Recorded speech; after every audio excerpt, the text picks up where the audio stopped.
कालच्या लेक्चरमध्ये आपण कंबाईंड इक्वेशन किंवा जॉईंट इक्वेशन कसं फाइंड आउट करायचं ते बघितलं. आता आपल्याला सेकंड नंबरच्या क्वेश्चनमध्ये ऑलरेडी कंबाईंड इक्वेशन दिलेलं आहे. आपल्याला सेपरेट इक्वेशन फाइंड आउट करायचं.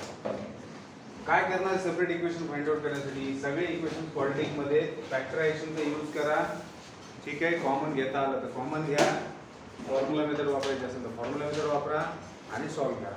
ठीक है, तो पहले इसमें अगर आपको सेपरेट इक्वेशन निकालना है तो आप किसको कॉमन ले सकते हैं? दोनों टर्म्स में से y कॉमन निकल सकता है. तो अगर मैं y को कॉमन लेता हूं तो मेरे पास क्या बचेगा? 3y plus 7x is equals to 0. या दोघांचं मल्टिप्लिकेशन 0 आहे. याचा अर्थ काय रे? y is equals to 0 और 3y plus 7x is equals to 0. कळतंय? झालं, हे सेपरेट इक्वेशन आहे. या दोघांना मल्टिप्लाय केलं तुम्हाला परत ते भेटणार आहे. कळतंय का? म्हणजे तुम्ही पहिल्या क्वेश्चन तुम्हाला काय कळलं की जर कंबाईंड इक्वेशन दिलेले आहे त्याच्यासाठी जर सेपरेट इक्वेशन काढायचे ते कशा पद्धतीचं क्वाड्रेटिक इक्वेशन आहे रे?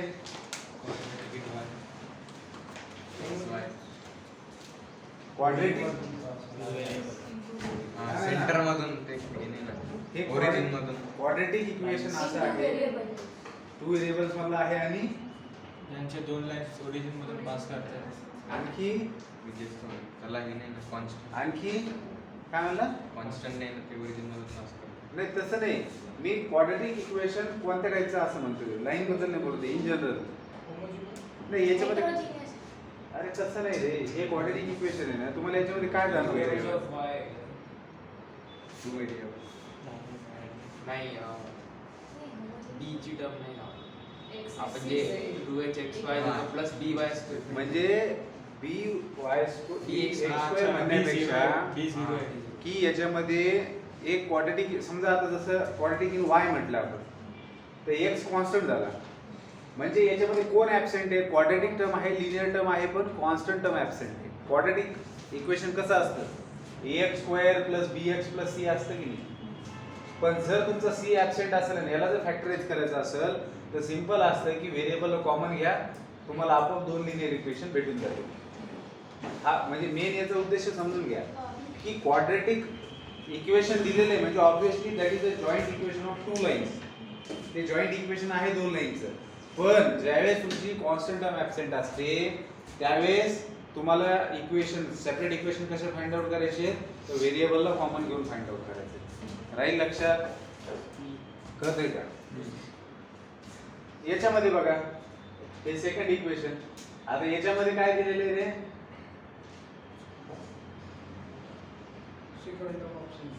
xy वाली टर्म ॲब्सेंट आहे आणि पहिली आणि तिसरी टर्म प्रेझेंट आहे. मग काय होईल? a²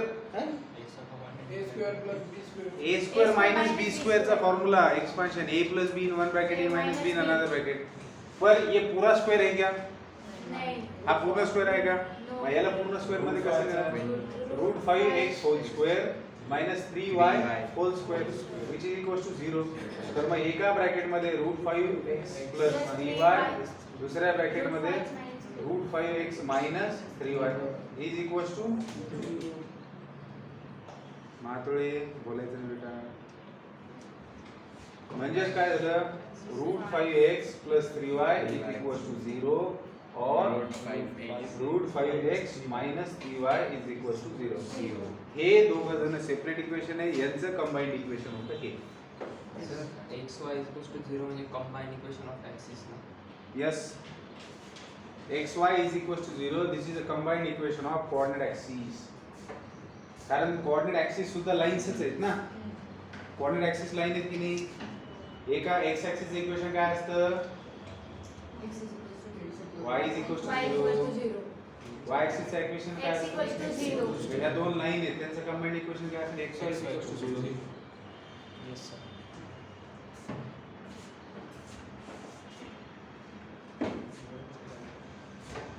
question number 3. X common है. x² minus 4xy. अगेन यहाँ पर क्या हो रहा है बेटा? X common. एक टर्म एब्सेंट है. This is a quadratic in x मान लेते हैं, तो तीसरा टर्म एब्सेंट है तो इसमें से आसानी से x कॉमन निकलेगा तो बचेगा -4y. तो आपके पास दो लाइंस आई गई है, x इक्वल टू 0 और x minus 4y equal to 0। अब इन दो लाइन में से ये क्या है आपका y एक्सिस है, यहाँ पर दो लाइन में से ये क्या था x एक्सिस था।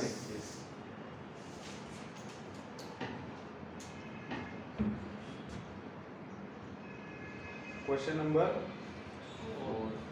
3x square minus 10xy minus 8y square is equal to 0। अब this is a quadratic in y बोल सकते हैं, इन x बोल सकते हो, जो भी आपको सही लगे। लेकिन इसको कैसे आप लोग सेपरेट इक्वेशन निकालेंगे, फैक्टराइजेशन मेथड से ट्राई करेंगे। तो x स्क्वायर का कोएफिशिएंट क्या है बेटा 3 और y स्क्वायर का कोएफिशिएंट क्या है -8। तो इनका प्रोडक्ट क्या आता है -24। तो 6 and 4 आएगा क्योंकि एडिशन 10 आना चाहिए। सर उससे पहले 3x स्क्वायर से डिवाइड करना पड़ेगा ना, क्यों? आपने कल के कंप्लीटिंग स्क्वायर मेथड। नहीं, एक मिनट, किससे डिवाइड करना पड़ेगा? 3x स्क्वायर क्यों? आपने कल बताया। वो मैंने ऑक्सिलरी इक्वेशन निकालने के लिए बोला था। ऑक्सिलरी इक्वेशन अगर हमें ऑब्टेन करना है दिए गए इक्वेशन से, तो उसके लिए हम लोग x स्क्वायर से डिवाइड करते हैं और फिर y बाय x की जगह m पुट करते हैं। तो उससे जो क्वाड्रेटिक इक्वेशन मिलता है उससे आपको इन दो लाइन, ये इक्वेशन जिन भी दो लाइंस को रिप्रेजेंट कर रहा है उनके स्लोप्स मिलते हैं। क्या हमें यहाँ पर स्लोप्स निकालने हैं? तो फिर ऑक्सिलरी इक्वेशन क्यों फाइंड आउट करेंगे? समझ रहे हो? तो मेन चीज यहाँ पर ये है कि 3 इंटू -8 कितना आ रहा है -24। तो आपको ऐसे दो नंबर ढूंढने हैं कि जिनका एडिशन तो -10 आएगा लेकिन मल्टीप्लिकेशन -24। 12 and 2 आएगा। तो 12 को माइनस साइन दे देंगे तो 3x square -12xy plus 2xy minus 8y square is equal to 0। इन दोनों में से 3x कॉमन निकलेगा तो बचेगा क्या x minus 4xy 6 and 4 minus plus के साथ नहीं माइनस नहीं 6 and 4 कैसे आएगा बेटा? -6xy -4xy तो मल्टीप्लिकेशन प्लस आएगा ना, मल्टीप्लिकेशन में माइनस चाहिए। अरे हाँ -6 प्लस तो -2 आएगा एडिशन। हाँ सर देखेंगे। हाँ बेटा ये वाली हरकत नहीं करनी ठीक है। तो 3x कॉमन निकलेगा तो क्या बचेगा x minus 4y plus 2y common निकलेगा तो x minus 4y is equal to 0। तो आपके पास है x minus 4y is equal to 0 और 3x plus 2y is equal to 0। तो these are the two separate equations for the given combined equation।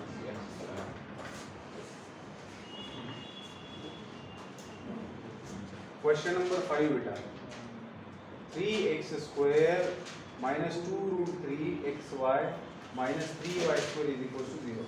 चलिए पहले तो प्रोडक्ट बताइए क्या आना चाहिए? -9 -3 into 3 -9 प्रोडक्ट आना चाहिए।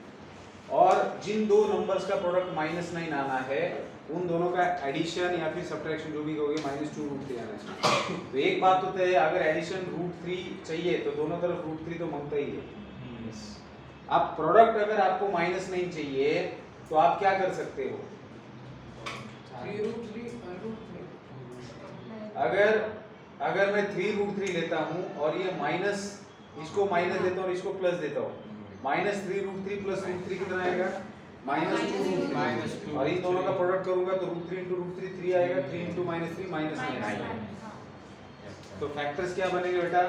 3x square minus 3√3xy plus √3xy minus 3y square is equal to 0।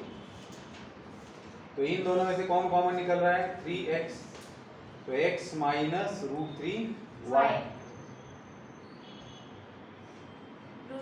Plus √3y common निकल रहा है तो x माइनस यहाँ √3 into √3 एक √3 आ रहा है तो √3y इज इक्वल टू 0। तो आपके पास है x minus √3y x plus √3y is equal to 0। तो x minus √3y is equal to 0 और x प्लस सर 3x आएगा। 3x plus √3y तो ये क्या लिखा है फिर? शांत बैस ना. सर के नाम दिख रहा सर ने तिकडून नाही. तो बेटा आप आगे क्यों आए, पीछे बैठिए ना. एक मिनट, आप निकलिए बाहर.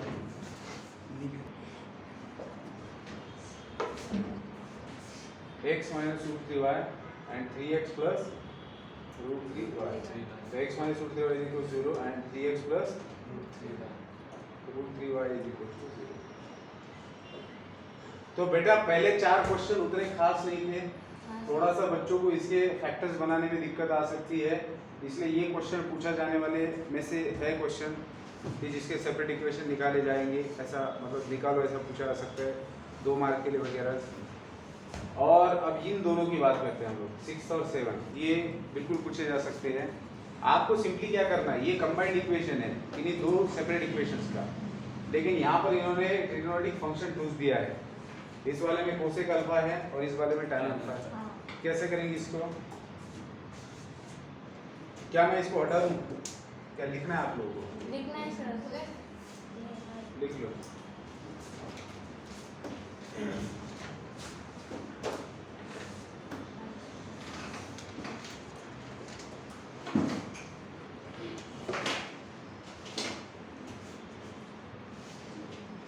पंडित बात नहीं करनी है बेटा.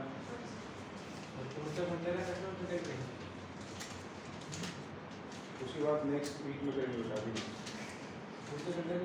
अभी बात नहीं करेंगे तो. अभी मंडे को एडवांस की टेस्ट है, इसके अगले मंडे को सीईटी की होगी क्या मेंस की? अगले बेटा बाद में देखिए.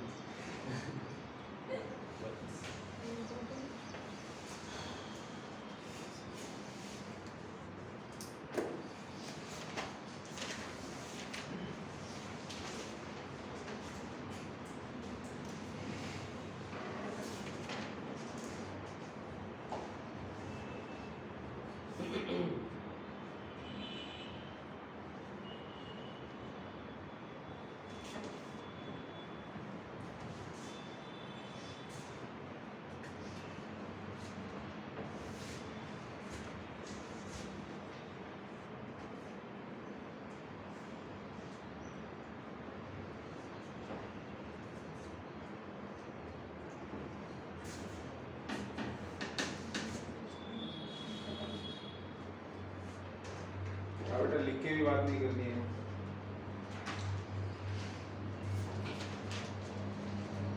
थोड़ा इधर सरक जाओ.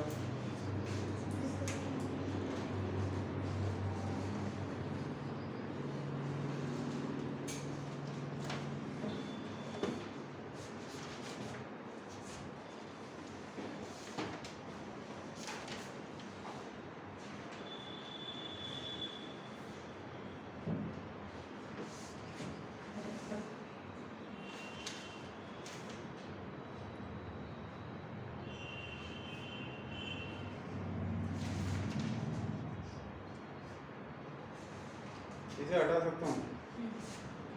हाँ सर.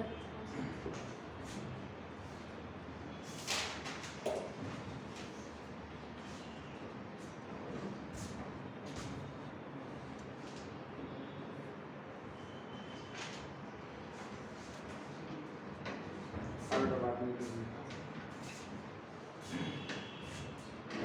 हाँ मार रहे बात मत करो. देख लो ये भी गिर गया.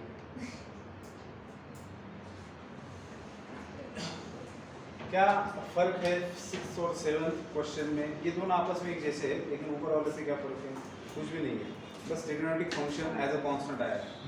मतलब देखो यहाँ कोई नंबर हो सकता था जैसे 3xy वगैरह, तो कोसेक अल्फा है, cosec alpha is also a number. Alpha कोई एंगल है, उसके लिए कोसेक का कोई वैल्यू मिलेगा, बट वो वैल्यू देने के लिए उन्होंने कोसेक अल्फा दिया, तो उससे हमें कोई फर्क नहीं पड़ता. बस सवाल ये है कि आप इसको सॉल्व करते वक्त इसको क्वाड्रेटिक इन x मानना चाहते हो या क्वाड्रेटिक इन y मानना चाहते हो, उसके हिसाब से बात. अगर क्वाड्रेटिक इन x मानते हो तो y उसके लिए एज ए कांस्टेंट ट्रीट करेगा. आ रही बात समझ में? तो क्या करेंगे फिर इसको? X square plus 2 cosec alpha into y into x plus y square is equal to 0।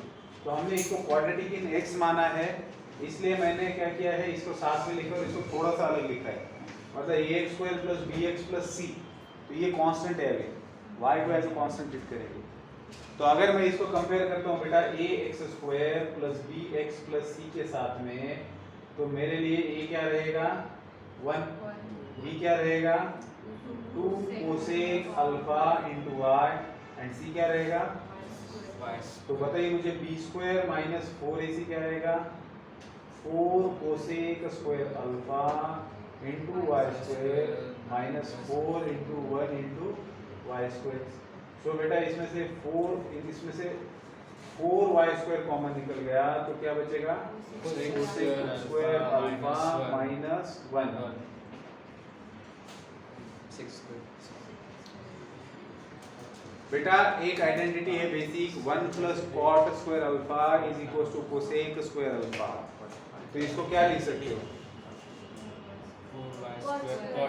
Cot square alpha, ठीक है।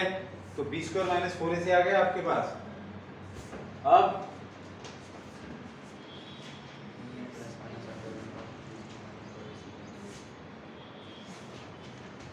तो फॉर्मूला मेथड में आपका क्वाड्रेटिक कौन से वेरिएबल में है, क्वाड्रेटिक इन x है ना, हमने कांस्टेंट किसको कंसीडर किया है y को। तो जो भी फॉर्मूला मेथड से वैल्यू मिलेगी वो किसकी मिलेगी, x की मिलेगी। जो भी आपका अननोन वेरिएबल होता है उसी का वैल्यू मिलता है। So x is equals to minus b का मतलब क्या, -2 times cosec alpha into y plus minus root of b square minus 4ac मतलब 4y square into cot square alpha divided by 2a मतलब 2। तो इक्वेशन क्या मिला आपको, x is equal to -2 cosec alpha into y plus minus 4 का square root 2 y square का y cot square alpha का cot alpha divided bye 2। तो ऊपर 2 कॉमन निकल गया, तो बचा क्या minus cosec alpha into y plus y sir plus cot alpha sir आपने y नहीं लिखा। इंटू वाई और x is equal to minus cosec alpha minus cot y into y. तो ये दिख रहा है आपको इक्वेशन, सेपरेट इक्वेशन दिख रहे हैं, या फिर ऐसे लिखूं x माइनस कोसेक अल्फा, या फिर इसको ऐसे लिखता हूँ cot alpha minus cosec alpha into y is equal to 0 और x plus cosec alpha plus cot alpha. देखो क्या किया, इन दोनों में से नेगेटिव कॉमन लिया और इधर आके प्लस हो जाएगा।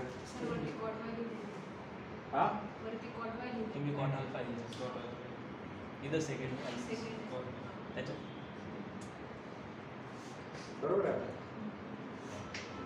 राहील लक्षात, कळलं। काही विशेष होतं का रे, फक्त तुम्हाला इथे फॅक्टर्स काढता येत नसल्यामुळे आपण फॉर्म्युला मेथड यूज केला, ठीक आहे। तर हे दोन सेपरेट इक्वेशन आहे, यांना जर तुम्ही कंबाईन केलं तर तुम्हाला ओरिजिनल इक्वेशन भेटून जाईल।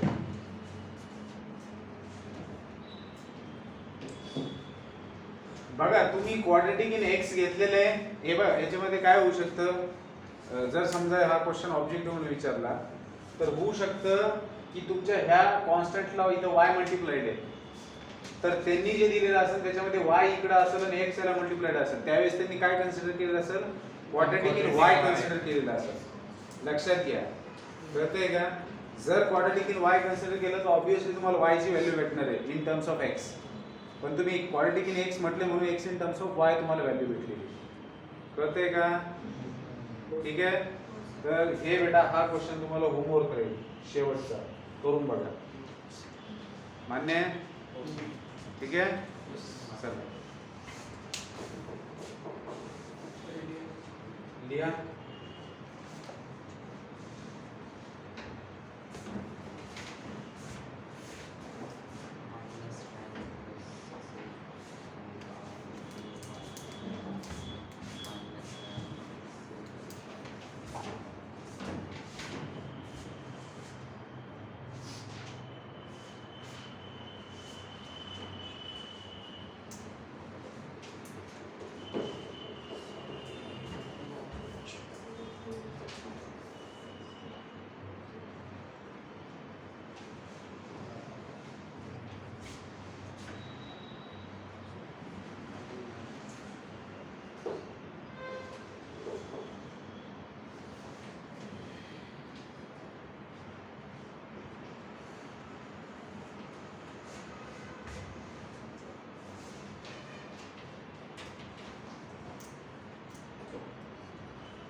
झालंय बेटा काय?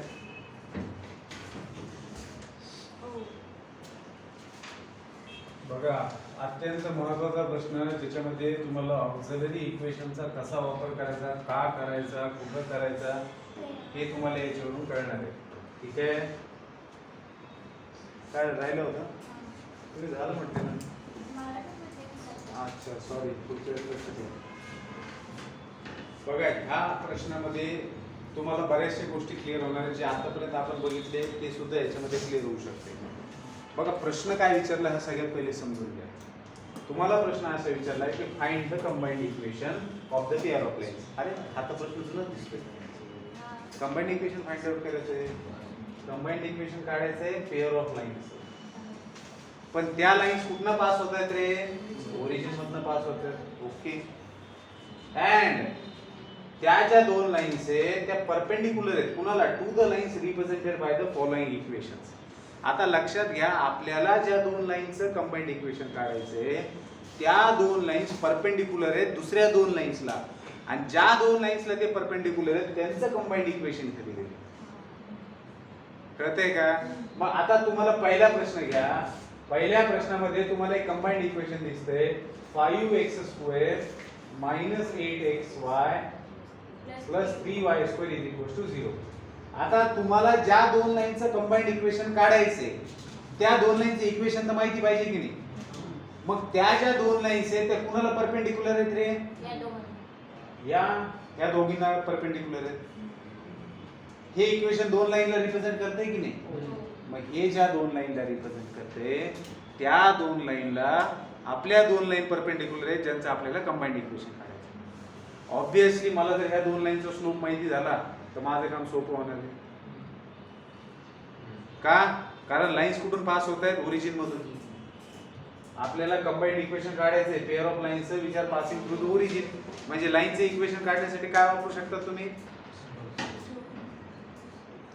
लाईनचं इक्वेशन कसं राहील? स्लोप इज तसं फॉर्ममध्ये. हा? कॉन्स्टंट कॉन्स्टंट असणार आहे. सर स्लोप म्हणजे y = mx. Slope intercept form काय असतो? y = mx + c असतो. c काढून टाकणार जर लाईन ओरिजिन मधून पास होती. म्हणजे फक्त स्लोप जर माहिती झाला आपल्याला लाईनचा तरी आपण लाईनचं इक्वेशन लिहू शकतो. आणि एकदा लाईनचं इक्वेशन लिहिलं की तुम्हाला काय भेटेल?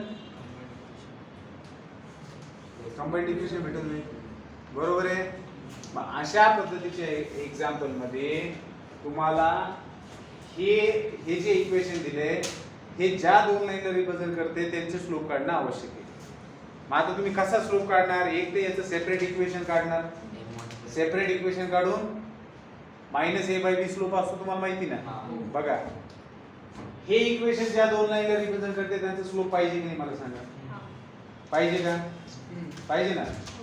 मग सगळ्यात पहिल्यांदा आपण याला फॅक्टराइज करू शकतो. 5 × 15 आणि -5 -3. बरोबर आहे? म्हणजे फॅक्टर्स काय पडतील? 5x² - 5xy - 3xy + 3y² = 0. या दोघांमधून 5x कॉमन निघालं तर उरलं काय? x - 5y. सर असं केल्यापेक्षा आपल्याला m1 m2 आणि m1 + m2 सर x - 5 रहेगा. तसं केलं जमणार नाही. सर 5 कॉमन निकला तो x - 5 रहेगा. बरोबर आहे. x - y आएगा. बरोबर आहे बेटा. सही. काय म्हणतो तू? आपण तुम्ही सांगितलं होतं ना m1 + m2 आणि m1 m2 ते करून जर केलं तर त्याच्यापेक्षा सोपं राहील. स्लोप तर आहे आपल्याला काही. मग त्याच्यामध्ये तुम्हाला स्लोपचे समोर प्रोडक्ट भेटतं ना. स्लोप सेपरेट कुठे पण भेटते? ते थोडंसं इकडे solve तेव्हा करून एकत्रित put करू कंडिशन शकता. दिलेली असते आपल्याला. m1 = असं पुट करून असं सर सर आपल्याकडे एक इक्वेशन होती ना x² - m1 + m2 xy + m1 m2 y. उसमें था सर. आणि उसमें आपके पास प्रोडक्ट और सम का तो है ना अपने पास फॉर्मूला. m1 + m2 - 2a/b वो आपका कहेंगे m1 + m2 आएगा. फिर m1 × m2 आएगा a/b सर m1 डायरेक्ट फॉर्मूले निकल हाँ m1 m2 चा हाँ. फिर उसको वो -s डाल minus s plus minus -ab/d m1 m2 दो m चाहिए ना. m1 m2 डायरेक्ट ते काम डायरेक्ट स्लोप्स का फॉर्मूला है आपके पास, तो आप इसको कंपेयर करना चाहते हो ए एच बी निकाल के, देखो कैलकुलेशन ज्यादा लेंदी हो जाएंगे वो। रीजन क्या है, बहुत सिंपल है, आप सेपरेट इक्वेशन निकाल रहे हो, कितना टाइम लगेगा? फैक्टर्स आपको पता है, आपने 5x कॉमन ले x माइनस वाई, एक ब्रैकेट में x minus और दूसरे ब्रैकेट में, तो x minus y is equal to 0 और 5x minus 3y is equal to 0। बताइए इसका slope minus minus a by b मतलब 1, 1 तो m1 हो गया 1 और इधर क्या हो गया 5/3। आगे दोनों स्लोप। तो चलो पहला मेथड ये है कि आप लोग सीधा सेपरेट इक्वेशन निकाल के इसका स्लोप निकाल सकते हो। दूसरा मेथड है सेम, आप इसका ऑक्सिलरी इक्वेशन लिखेंगे। ऑक्सिलरी इक्वेशन कैसे लिखा जाता है, जो 3y² वो बन जाता है 3m², ये क्या बन जाता है -8m और वो क्या बनता है 5, तो ये क्या बनेगा 3m² - 5m - 3m plus 5 is equal to 0। तो m कॉमन निकलेगा तो 3m - 5 -1 कॉमन निकलेगा तो 3m - 5 is equal to 0। 3m - 1 is equal to मतलब m इज इक्वल टू 1 और m इज इक्वल टू 5 हो जाएगा। ये वही स्लोप है। और तीसरा जो आप लोग बोल रहे थे, अब आप समझेंगे कि जो स्लोप के लिए आपने फॉर्मूला बोला ना, क्या था वो -x plus under root of a square minus ab by b। by b, उससे भी निकाल सकते हो, ठीक है। लेकिन बोर्ड में पूछा जाए तो या तो ये मेथड यूज करो या फिर ये सेपरेट इक्वेशन निकाल सकते हो आसानी से, तो ये यूज करो या फिर ऑक्सिलरी इक्वेशन निकाल के स्लोप निकालो। अब ये जो दो स्लोप्स मिले हैं ये किसके स्लोप्स हैं? ये दिए गए दो लाइंस के स्लोप है, दिए गए दो लाइंस के स्लोप है जिनका कंबाइंड इक्वेशन दिया था। अब हमें जिन दो लाइंस का कंबाइंड इक्वेशन निकालना है उनके वो दो लाइंस इन दो लाइंस के साथ में परपेंडिकुलर है। एक लाइन इसके साथ परपेंडिकुलर है, एक दूसरे के साथ परपेंडिकुलर है। तो जो लाइन इसके साथ परपेंडिकुलर है उसका स्लोप क्या रहेगा? -1 रहेगा, क्योंकि परपेंडिकुलर लाइंस अगर होती है तो उनके स्लोप का मल्टीप्लिकेशन क्या होता है -1। तो स्लोप्स ऑफ रिक्वायर्ड लाइंस, ऐसे बोल रहा हूं मैं ताकि कंफ्यूजन ना हो, रिक्वायर्ड लाइंस क्या रहेंगे बेटा? एक का रहेगा -1 और दूसरे का रहेगा -3/5। अब क्योंकि वो जो रिक्वायर्ड लाइंस है वो ओरिजिन में से पास हो रही है, तो आप सीधा सीधा क्या लिख सकते हो?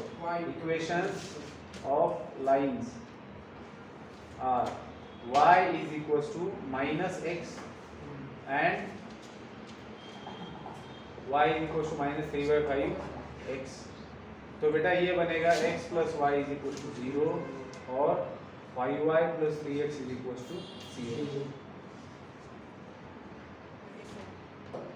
अब आपको इनका कंबाइंड इक्वेशन चाहिए तो इसको मल्टीप्लाई करेंगे, x plus y into 5y plus 3x is equals to 0। तो आपको मिलेगा 5xy plus 3x square plus 5y square plus 3xy is equals to 0।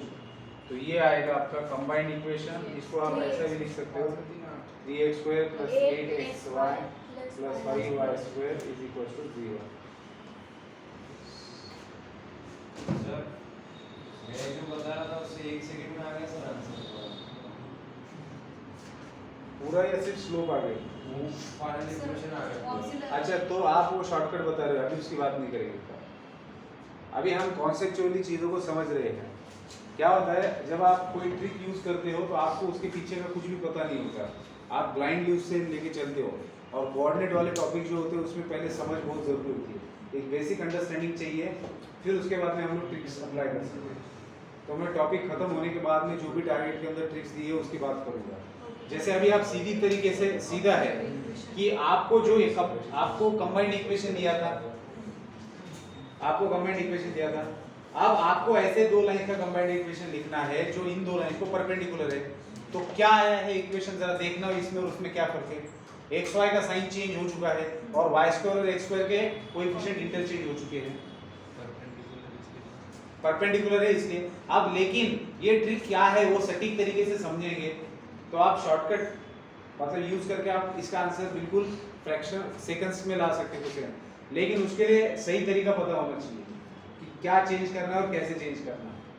ठीक है, तो उसकी बात तो मैं बाद में करूंगा, अभी तो वो पॉइंट ऑफ व्यू से मैं बता भी नहीं रहा हूँ। ठीक आहे, तुम्हाला हे सगळ्यात पहिल्यांदा कळलं पाहिजे की ज्यावेळेस ते असं म्हणतायत की कंबाइंड इक्वेशन काढा आणि तुम्हाला ऑलरेडी एक कंबाइंड इक्वेशन दिलेले आहे आणि तुम्हाला ज्या दोन लाईनचं कंबाइंड इक्वेशन काढायचं त्या दोन लाईन ह्या दोन लाईनला परपेंडिक्युलर हे कळायलाच वेळ लागते पोरांना। कोणत्या दोन लाईन दिल्या, कोण परपेंडिक्युलर आहे, कोणाचं कंबाइंड इक्वेशन काढायचंय, ह्याच्यातच घोळ होऊन जाते। म्हणून हे मी तुम्हाला व्यवस्थित सांगितलं की बाबा ह्याच्यामध्ये नेमकं तुम्हाला काय करायचंय। श्रवण कळतंय का? हो सर। मग हे बाकीचे आता ह्या क्वेश्चन मध्ये ह्याच्यामध्ये क्लिअर कट आहे तुम्हाला, मला सांगा बरं ह्याच्यामध्ये तुम्ही जर y कॉमन घेतलं तर उरणार काय आहे x प्लस y, म्हणजे तुम्हाला y इज इक्वल टू 0 आणि x plus y is equal to 0 हे दोन इक्वेशन आहेत। y इज इक्वल टू 0 कुणाचं इक्वेशन आहे रे? x ऍक्सिस आहे, x ऍक्सिस आहे ना, म्हणजे स्लोप काय झाला रे 0 आणि ह्याचा स्लोप काय झाला -1। मग याला परपेंडिक्युलर असणारी लाईन कोण आहे? y ऍक्सिस, तिचा स्लोप काय आहे इन्फिनिटी, म्हणजे तिथं स्लोपची गरज नाही, आपल्याला डायरेक्ट इक्वेशन माहिती ह्याला परपेंडिक्युलर असणारी लाईनचं equation x is equal to 0 आहे आणि याला परपेंडिक्युलर असणाऱ्या लाईनचं इक्वेशन आता ह्याचा स्लोप -1 आहे म्हणजे परपेंडिक्युलर असणाऱ्याचा स्लोप 1 म्हणजे y is equal to x, y is equal to 1x, म्हणजे लाईनचं इक्वेशन काय झालं x minus y is equal to 0 आणि हे x इज इक्वल टू 0। काय होईल यांचं combined equation? x into x minus y is equal to 0, x square minus xy is equal to 0।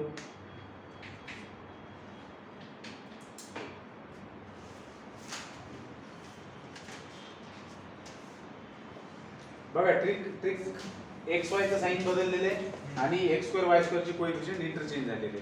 इथे x स्क्वेअर चा कोएफिशिएंट याच्या 0 होता, तो y स्क्वेअर सोबत गेला तर y स्क्वेअर ची टर्म हटली आणि y स्क्वेअर चा कोएफिशिएंट सर ते बोर्ड मध्ये नाही करू शकत टेक्निक? बघा बोर्ड मध्ये तुम्हाला हा प्रश्न सोडवायला 3 ते 4 मार्काचा हा प्रश्न विचारला जातो। त्याच्यामुळे ट्रिकचं काय समज, ट्रिक मध्ये तुम्हाला ऑप्शन थोडी दिलेली होती नाही बाय ट्रिक म्हणून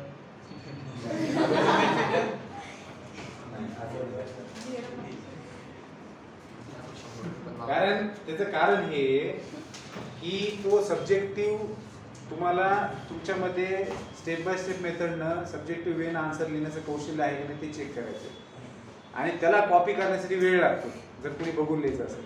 पण ट्रिकचा आन्सर जे आहे तो प्रत्येक जण म्हणेल किंवा बाय ट्रिक, कशाची ट्रिक बी नसेल तरी तो म्हणेल बाय ट्रिक आणि सगळं आन्सर लिहून टाकेल काय आलेलं ते, त्याला काय अर्थ नाही ना, त्याला म्हणतातच त्याच्यामुळे ना सब्जेक्टिव्ह वेन लिहायचं पेपर। ठीक आहे मातोळे, ट्रिक तुम्ही स्लोप सुद्धा ऍड अँड फीड करायची गरज नाही जर लाईन्स परपेंडिक्युलर असतील। क्लिअर कट तुम्हाला कळायले आता जसं ह्याचं उत्तर हे यायला पाहिजे, काय येणार याचं उत्तर -3 स्क्वेअर x स्क्वेअर जशाल तसं लिहा, मधल्याचे साइन बदला, y स्क्वेअर जशाल तसं, x स्क्वेअरचा कोएफिशिएंट y स्क्वेअरला म्हणजेच 5 प्लस आणि y स्क्वेअरचा कोएफिशिएंट -3 झालं, हे आन्सर यायला पाहिजे। हे लिहून आपण चेंज करू शकतो आपल्या आन्सर काय सर साइन उलटे sir plus 2x sir y 5 को माइनस 7 सर, ते- plus sir plus 2x minus 15y sign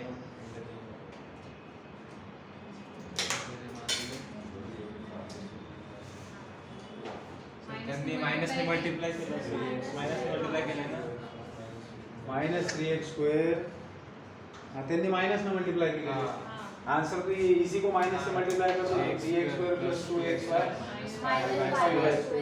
एक ही तो बात है।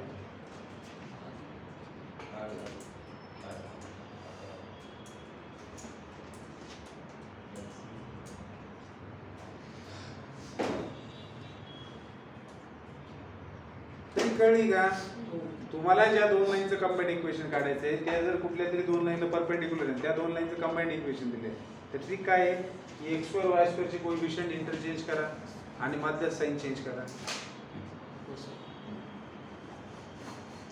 सर ते 4चं 3y स्क्वेअर प्लस 4x होईल का? फोर्थ मध्ये काय होईल 3x 3x² minus 4xy plus 0y² is equals to 0. तर आन्सर काय येईल x² plus 4xy y². x² चा कोएफिशिएंट जो y² चा म्हणजे 0 म्हणजे ही टर्म हटून जाईल आणि y² चा कोएफिशिएंट 3 होऊन जाईल म्हणजे 3y² plus 4xy is equals to 0.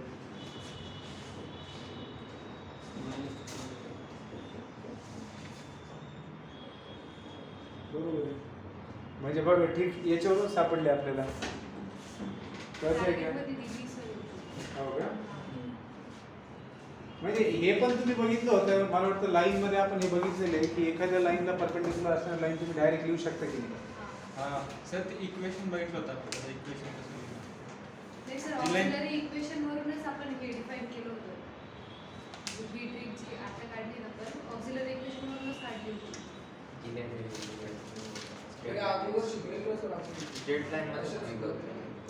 ते नाही रे बाबा तुम्ही एक लक्षात घ्या पण तुम्हाला क्वेश्चन कळला का हो, सर. संपलं विषय तुम्हाला त्याच्या पाठीमागचं सायन्स बी कळलं पाहिजे आणि तुम्हाला मॅथ्स पण का ट्रिक पण कळली पाहिजे कळतंय का पहिले समजून घेण्याला महत्व द्या ट्रिकला महत्व नका देऊ काय करेल ट्रिक तुमचा टाइम वाचल तर तुम्हाला जर कळलेला असेल आणि सीईटी मध्ये तेवढा टाइम असतो की तुम्ही विदाउट युजिंग ट्रिक सुद्धा तुम्ही क्वेश्चन सॉल्व्ह करू शकता if you have done enough practice.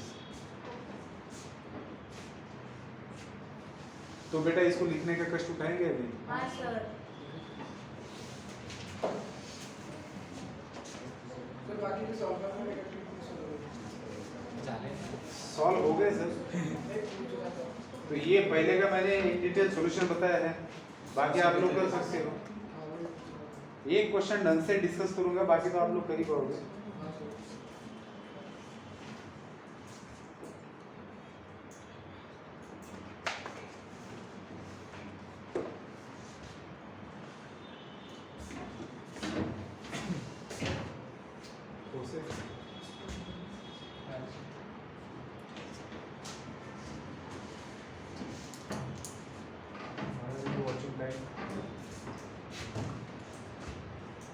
Question number 4. Find K if number 1.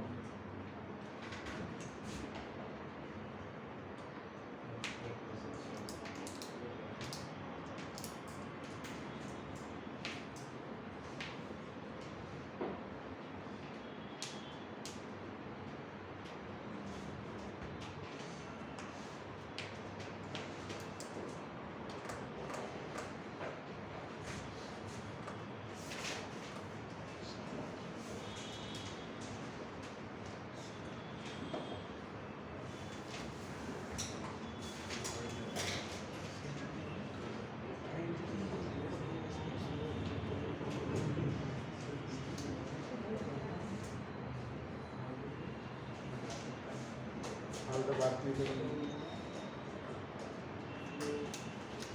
वो अपने अंदर ही पढ़ो उसको बाहर किसी को सुनना मत देना.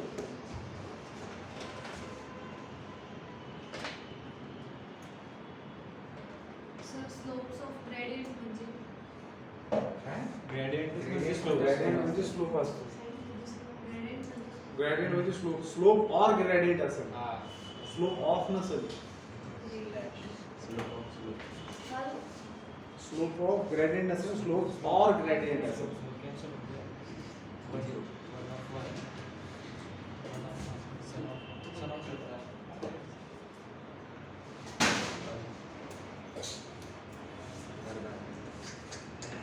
हाँ बेटा दोनों दोनों को दीजिए.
तो बेटा मोबाइल ऊपर रखिए और मोबाइल में ध्यान कम दीजिए। हाँ बेटा बात मत कीजिए श्रवण, आप खड़े हो जाइए 5 मिनट के लिए, आपको ऐसे समझ में नहीं आ रहा please.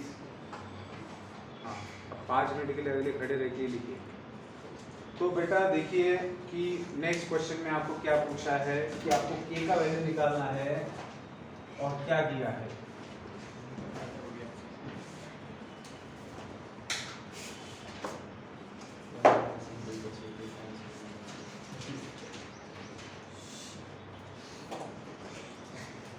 The sum of the slopes of lines represented by this is twice their product. ये देखो ये इक्वेशन क्या रिप्रेजेंट कर रहा है, दो लाइंस का कंबाइंड इक्वेशन है, ठीक है, ये दो लाइंस का कंबाइंड इक्वेशन है। अब अगर ये दो लाइंस का कंबाइंड इक्वेशन है तो ये जो दो लाइंस है इनके स्लोप का सम जो है इन्हीं के स्लोप्स के प्रोडक्ट के 2 टाइम्स है। क्या कहा है, sum of the slopes of the lines represented by this is twice their product. तो मुझे पता है कि सम ऑफ द स्लोप कैसे लिखा जाता है बेटा किसी भी इक्वेशन के लिए, m1 प्लस m2 क्या होता है -2x by b and product a of by the b क्या होता है a by b।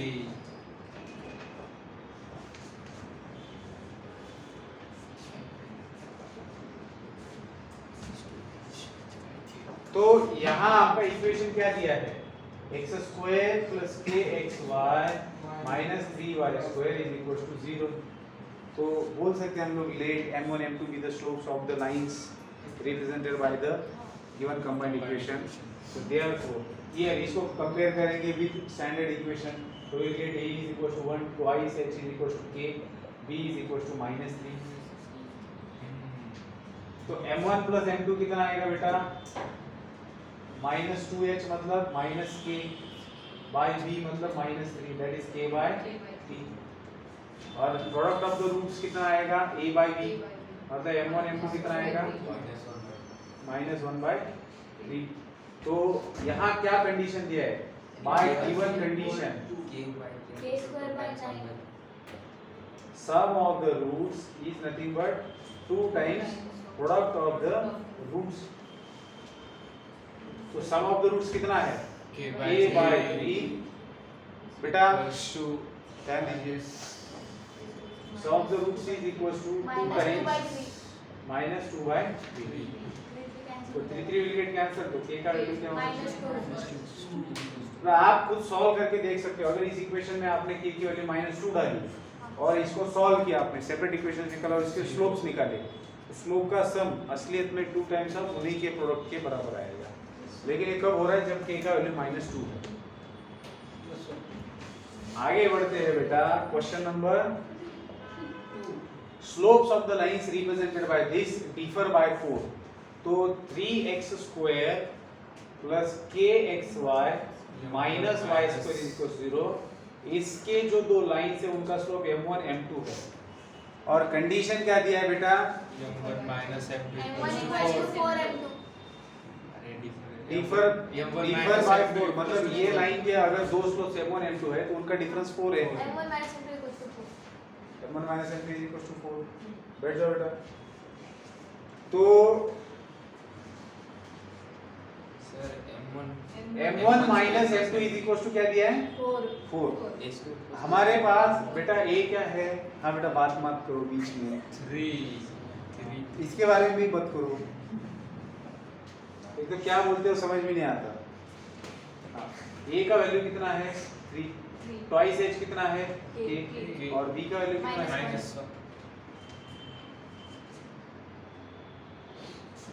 Some of the root क्या होता है बेटा, अब जब बोलता हो तब कोई नहीं बोलता। -2h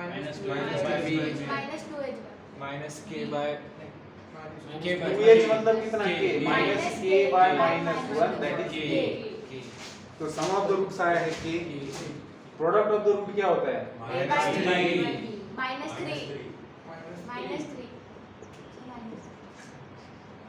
तो आपके पास m1 + m2 है, m1 m2 है, आपको दिया है bye given condition slopes differ by 4 का मतलब m1 - m2 4 दिया है। आपको करना क्या है, k का वैल्यू निकालना है। अब देखो ना तो आपके पास m1 का सेपरेट वैल्यू है ना तो m2 का सेपरेट वैल्यू है, तो एक काम कर सकते हो, एक फॉर्मूला होता है कि m1 माइनस m2 को in terms of m1 plus m2 और m1 m2 के फॉर्म में लिखा जा सकता है। कैसे, देखिए अगर मेरे पास a माइनस b का होल स्क्वायर है तो मैं a माइनस b को a प्लस b के फॉर्म में लिख सकता हूँ और प्रोडक्ट के फॉर्म में कुछ इस तरीके से।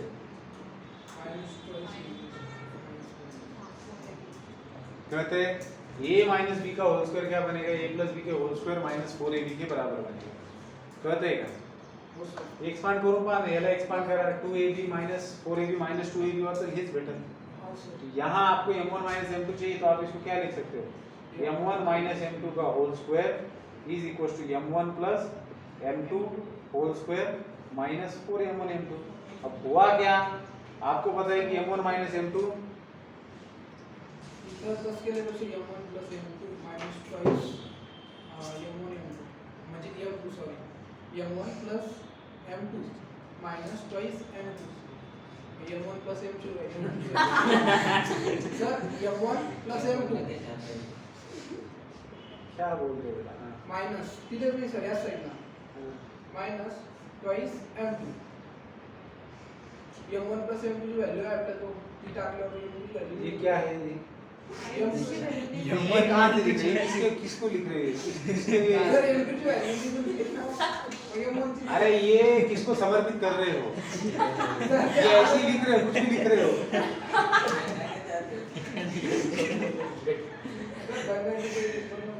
नहीं मतलब हाँ मैं समझ गया, आपने m1 माइनस m2 को ऐसे लिखा है। हाँ m1 माइनस m2 को, अरे सही लिखा है इन्होंने, m1 माइनस m2 को आपने ये लिखा है। हाँ तो इसमें बेटा m1 प्लस m2 है, ये कहाँ से लिखोगे आप, m2 ची व्हॅल्यू निघेल ना आता आपल्याजवळ तो व्हॅल्यू आहे ना कैसे निकलेगी, m2 को ऐसे, अरे बेटा फिर तो कोई मतलब ही नहीं है। मतलब अगर साइमल्टेनियसली आपको करना है फिर तो क्या बात होगी, ठीक है बहुत गलत होता है बेटा। तो हाँ बेटा, अब ये इसमें क्या दिक्कत है आप लोगों को, मतलब ये यूनिवर्सल है। हाँ बेटा, हाँ ऐसे नहीं करना है। तो ये तो यूनिवर्सल फॉर्मूला है बेटा, बच्चा बच्चा जानता ही है।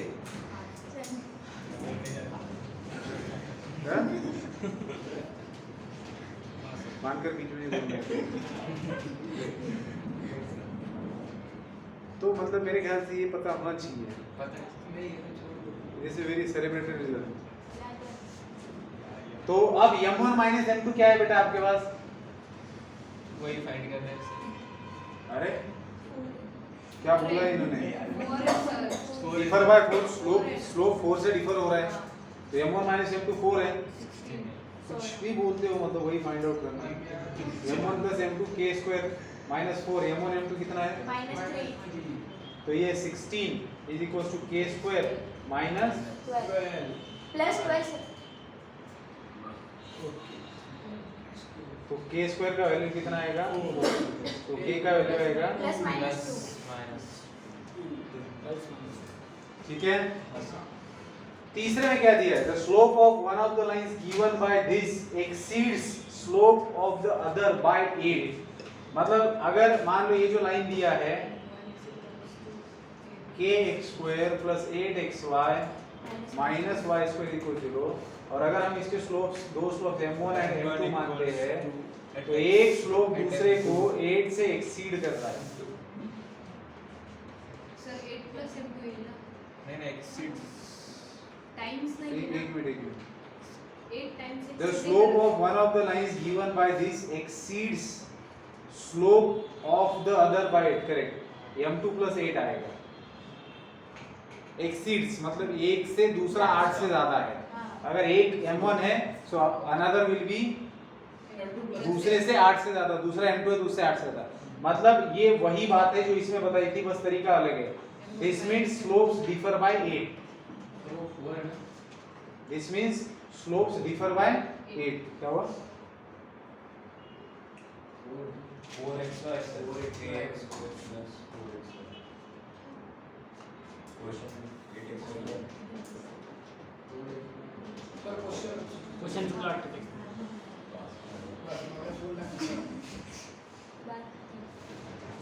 अब उससे कोई फर्क नहीं पड़ता, मतलब पड़ता है बट हम लोग इसको सॉल्व नहीं करने वाले थे अभी। तो क्वेश्चन में kx² + 4xy दिया है, ठीक है।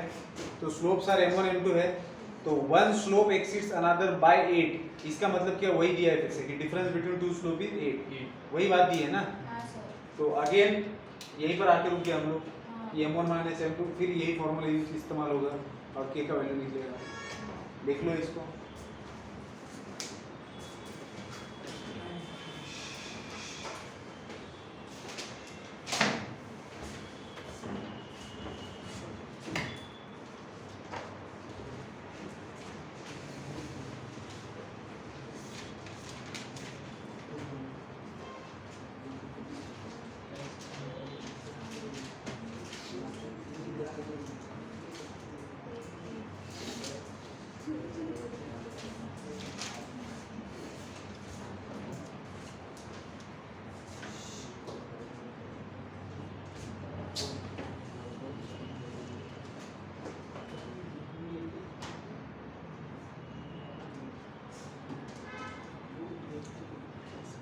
बेटा बात नहीं करती सर।